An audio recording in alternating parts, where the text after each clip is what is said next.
¿Qué tal están? La filosofía del derecho de Hegel es una obra publicada en 1821 con el título original Principios de la filosofía del derecho. Constituye una de las obras más influyentes y complejas de la filosofía política, jurídica y social de la modernidad.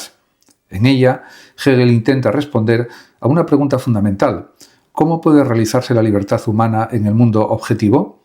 Esta cuestión atraviesa toda su filosofía, pero adquiere una formulación particularmente concreta en esta obra, donde analiza las instituciones jurídicas, morales, económicas, familiares y políticas que hacen posible la existencia de seres humanos libres. En este sentido, hay que señalar que para comprender adecuadamente la filosofía del derecho hegeliana es necesario comenzar por una idea central. Para Hegel, la libertad no es simplemente la capacidad de elegir entre distintas opciones. La concepción corriente entiende que una persona es libre cuando puede hacer lo que desea sin interferencias externas. Hegel considera insuficiente esta definición porque identifica la libertad con la arbitrariedad subjetiva. Una voluntad que simplemente elige entre alternativas permanece determinada por impulsos, deseos o preferencias particulares.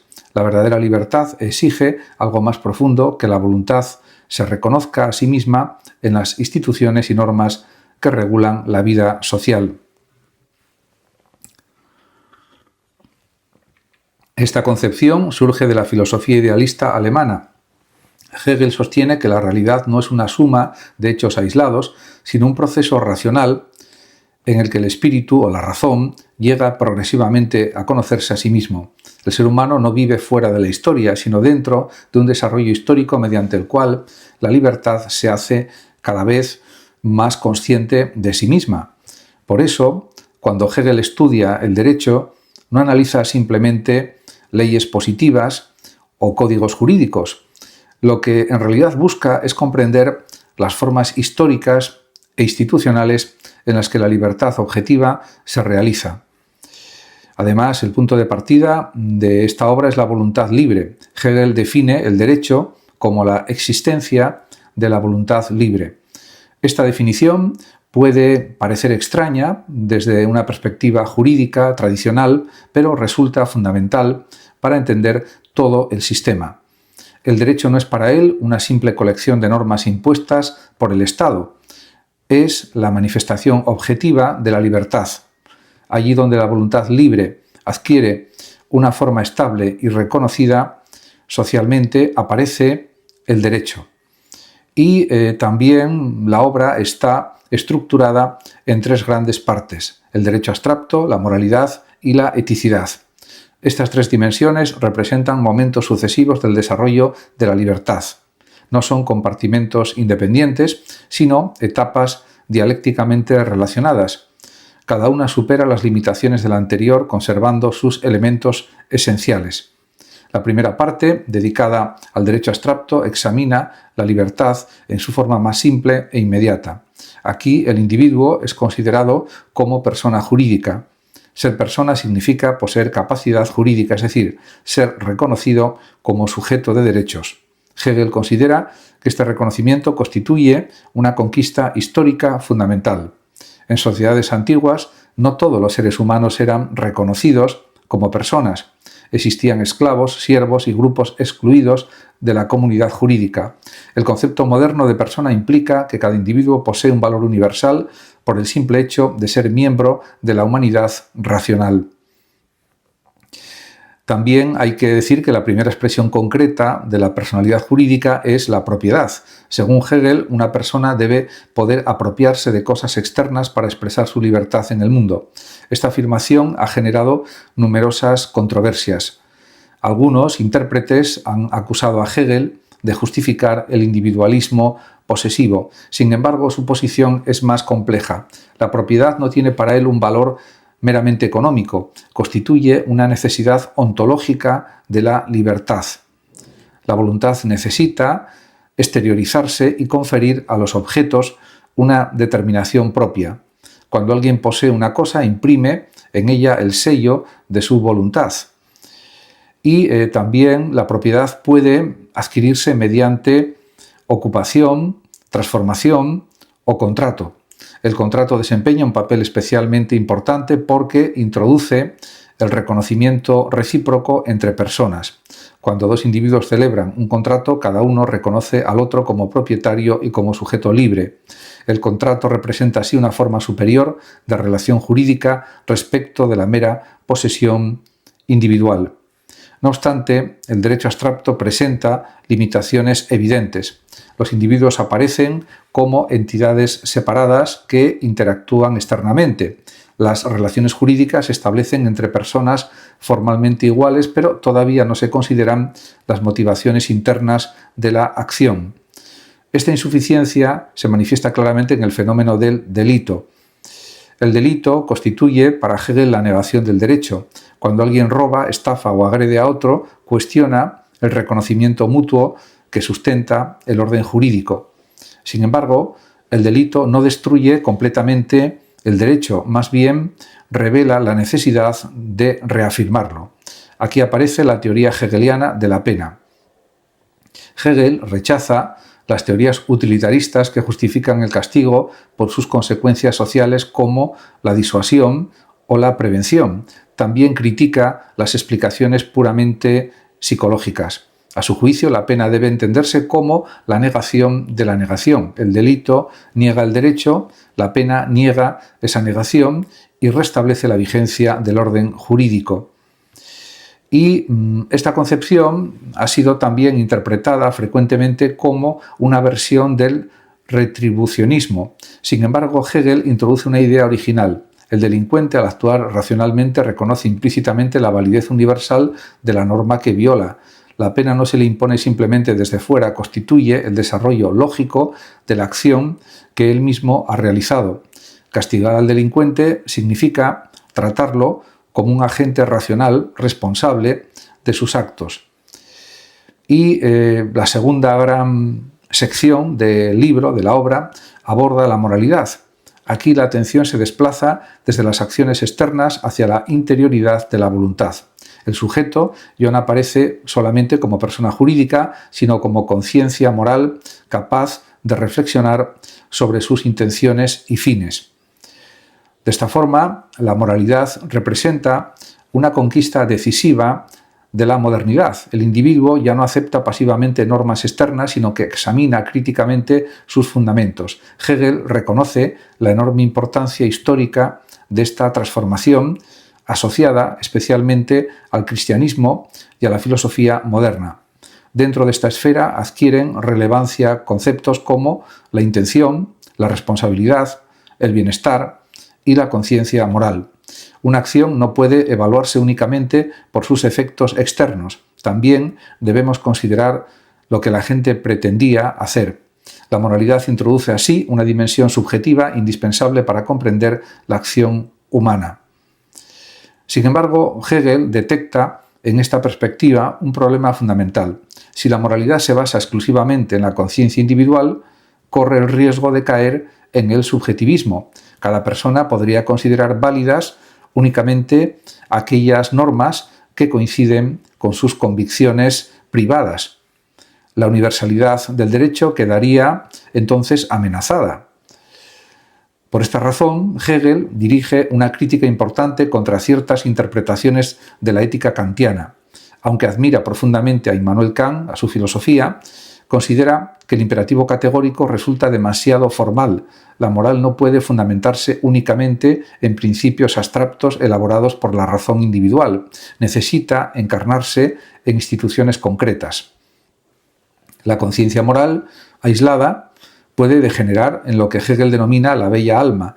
Esta figura pretende conservar una pureza moral absoluta, evitando comprometerse con las imperfecciones del mundo real. Sin embargo, al rechazar toda acción efectiva, termina encerrándose en una subjetividad estéril. La libertad auténtica exige participar en la realidad histórica, señala Hegel, y asumir las contradicciones de la vida social. Esta crítica prepara el paso hacia la tercera y más importante sección de la obra, la eticidad. Aquí encontramos el núcleo de la filosofía política hegeliana.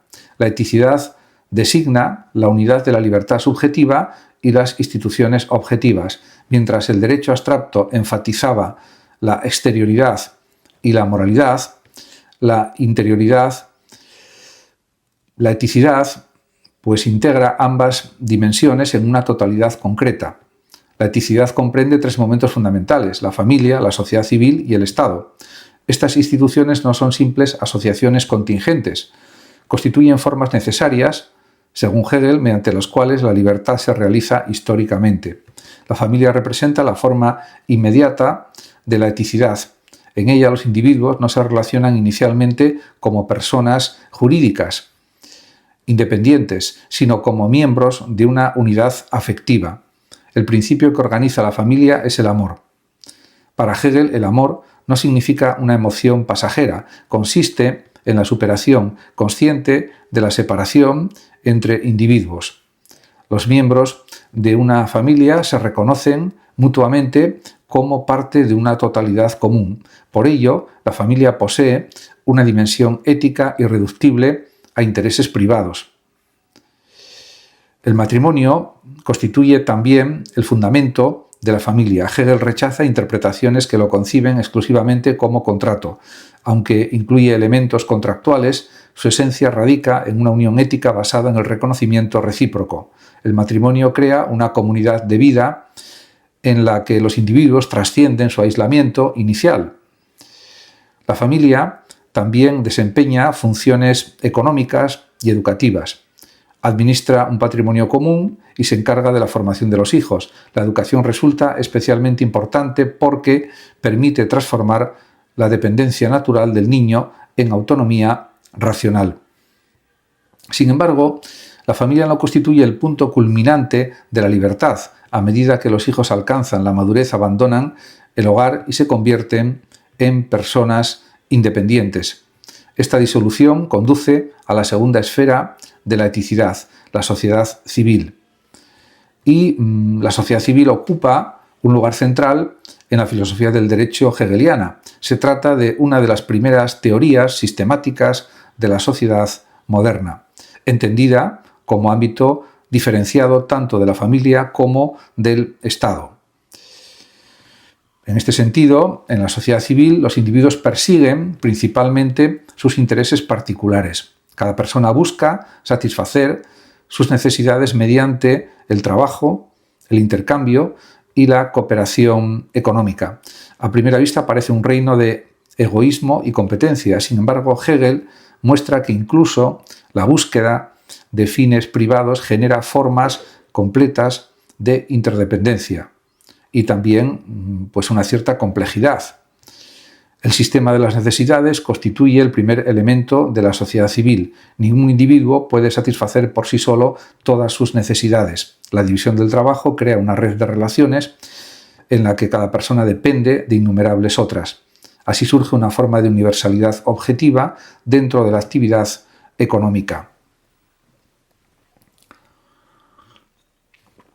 Hegel analiza con notable profundidad los efectos de la economía moderna, reconoce el extraordinario aumento de productividad generado por la especialización laboral, también observa fenómenos que posteriormente preocuparán a muchos teóricos sociales: la desigualdad económica, la pobreza y la alienación. Uno de los aspectos más sorprendentes de su análisis es la atención que presta a la cuestión de la pobreza. Hegel advierte de que el desarrollo de la riqueza puede producir simultáneamente sectores excluidos, incapaces de integrarse plenamente en la vida social. Esta contradicción constituye un problema estructural de la sociedad moderna. Y, en este sentido, para enfrentar estas dificultades, la sociedad civil desarrolla instituciones jurídicas y administrativas. Entre ellas destacan la Administración de Justicia, la Policía y las corporaciones. La Administración de Justicia garantiza la protección de los derechos individuales. La ley debe ser pública, conocida y aplicada de manera universal. Solo así puede asegurar el reconocimiento recíproco entre ciudadanos libres.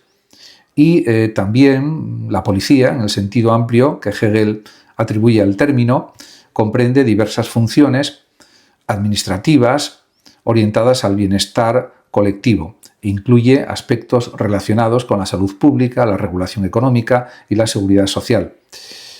En cuanto a las corporaciones, ocupan un lugar particularmente interesante. Se trata de asociaciones profesionales que median entre el individuo y la totalidad social. Hegel considera que estas organizaciones contribuyen a evitar el aislamiento propio de la sociedad moderna, proporcionando identidad y reconocimiento a sus miembros. Y esto es algo también esencial. A pesar de su complejidad, la sociedad civil sigue siendo una esfera marcada por conflictos y tensiones. Los intereses particulares pueden entrar en colisión y generar fragmentación social. Por ello resulta necesario un principio superior de integración, el Estado. La teoría del Estado hegeliana constituye probablemente el aspecto más conocido y debatido de la filosofía del derecho de Hegel.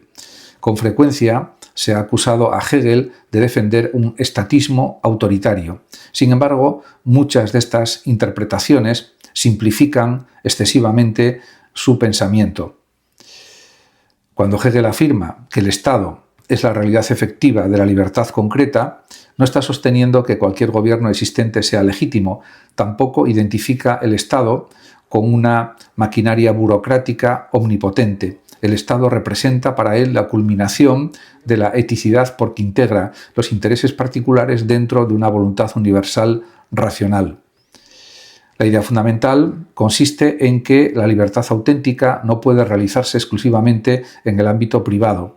Requiere participar en instituciones políticas que expresen el bien común. El ciudadano no pierde su libertad al obedecer leyes racionales, por el contrario, la realiza. El Estado hegeliano posee una estructura constitucional. Hegel rechaza tanto el despotismo como ciertas formas de democracia directa que considera incapaces de garantizar la estabilidad institucional. Su modelo político combina diversos elementos: la monarquía constitucional, el poder gubernamental y el poder legislativo.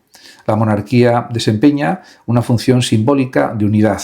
El monarca representa la personalidad del Estado y adopta la decisión final en asuntos políticos. Sin embargo, sus poderes están limitados por el orden constitucional.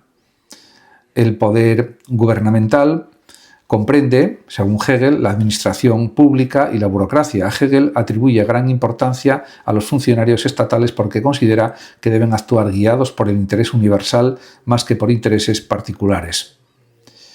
El poder legislativo incorpora la representación de distintos sectores sociales. A través de él, los ciudadanos participan en la formación de la voluntad política colectiva. Y también un aspecto fundamental de la teoría hegeliana del Estado es su concepción de la ciudadanía. El individuo alcanza su plena realización no simplemente como sujeto privado, sino como miembro activo de una comunidad política. La participación en la vida pública constituye una dimensión esencial de la libertad. La relación entre individuo y Estado debe entenderse dialécticamente. Hegel rechaza tanto el individualismo extremo como el colectivismo absoluto. El individuo necesita instituciones comunes para desarrollarse, pero estas instituciones existen precisamente para posibilitar la libertad individual. La filosofía política hegeliana también aborda las relaciones internacionales. Aquí aparece una limitación importante de su sistema. Mientras dentro del Estado existe un orden jurídico capaz de resolver conflictos entre Estados soberanos, no existe una autoridad superior plenamente efectiva. Por esta razón, las relaciones internacionales conservan elementos del estado de naturaleza. Los tratados y acuerdos poseen validez, pero carecen de una instancia universal capaz de garantizar su cumplimiento absoluto. En consecuencia, la guerra sigue siendo una posibilidad permanente, señala Hegel. No glorifica la guerra Hegel de manera simple, como a veces se afirma. Sin embargo, considera que desempeña determinadas funciones históricas y políticas. Puede impedir la cristalización de intereses particulares y recordar a los ciudadanos la existencia de fines colectivos superiores. Esta posición ha sido objeto de intensos debates y críticas posteriores. La dimensión histórica ocupa un lugar central en toda la obra. Hegel interpreta la historia universal como el proceso mediante el cual la libertad llega progresivamente a la conciencia de sí misma. Cada época encarna una comprensión específica de la libertad y desarrolla instituciones correspondientes. Según una célebre formulación hegeliana, en Oriente solo uno era libre. En el mundo grecorromano algunos eran libres, en el mundo moderno todos son libres en principio. Esta afirmación refleja su convicción de que la modernidad representa un avance histórico decisivo. No obstante, hay que decir también que el progreso histórico no sigue una trayectoria lineal, se desarrolla, según Hegel, mediante conflictos, contradicciones y superaciones sucesivas. La dialéctica constituye precisamente el método filosófico que permite comprender este movimiento. La influencia de la filosofía del derecho de Hegel ha sido enorme. Pensadores conservadores, liberales, socialistas y comunitaristas han encontrado inspiración en diferentes aspectos del libro.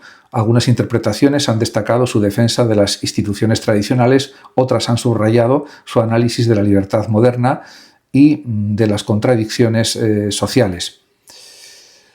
Entre los herederos críticos de Hegel destacan Karl Marx, por ejemplo, quien adoptó numerosos elementos de su método dialéctico mientras cuestionaba su concepción del Estado. Marx consideró que Hegel invertía la relación entre sociedad y política al atribuir al Estado una racionalidad superior. Sin embargo, muchas categorías marxistas tienen su origen en los análisis hegelianos de la sociedad civil. También influyó profundamente en la sociología moderna, especialmente en autores como, por ejemplo, Max Weber, que están interesados en el papel de la burocracia, la racionalización y las instituciones modernas. En la filosofía política contemporánea, el pensamiento de Hegel ha experimentado un notable renacimiento. Diversos autores han recurrido a sus ideas para criticar las limitaciones del individualismo liberal y destacar la importancia del reconocimiento, la comunidad y las instituciones sociales. La noción de reconocimiento resulta particularmente relevante. Hegel muestra que la identidad personal depende de relaciones intersubjetivas. Nadie puede constituirse como sujeto autónomo de manera aislada. Necesitamos ser reconocidos por otros dentro de marcos institucionales compartidos. Esta intuición ha inspirado numerosas corrientes contemporáneas dedicadas al estudio de la justicia, la ciudadanía y los conflictos culturales. En definitiva, la filosofía del derecho de Hegel representa uno de los intentos más ambiciosos de comprender la libertad humana en toda su complejidad. Hegel rechaza la idea de que la libertad consista simplemente en ausencia de restricciones. Tampoco acepta que pueda reducirse a una experiencia puramente interior. La libertad se realiza objetivamente mediante instituciones jurídicas, sociales y políticas que permiten a los individuos reconocerse mutuamente como miembros de una comunidad racional. La familia proporciona el ámbito inicial de pertenencia y formación, la sociedad civil desarrolla la autonomía individual y la cooperación económica, y el Estado integra estas dimensiones en una unidad política orientada al bien común. A través de este recorrido, la voluntad libre alcanza una forma cada vez más concreta y consciente. Muchas gracias a todos por su atención y hasta mi próximo vídeo. El que lo desee puede compartir este vídeo, darle like o suscribirse a mi canal de YouTube. Hasta siempre.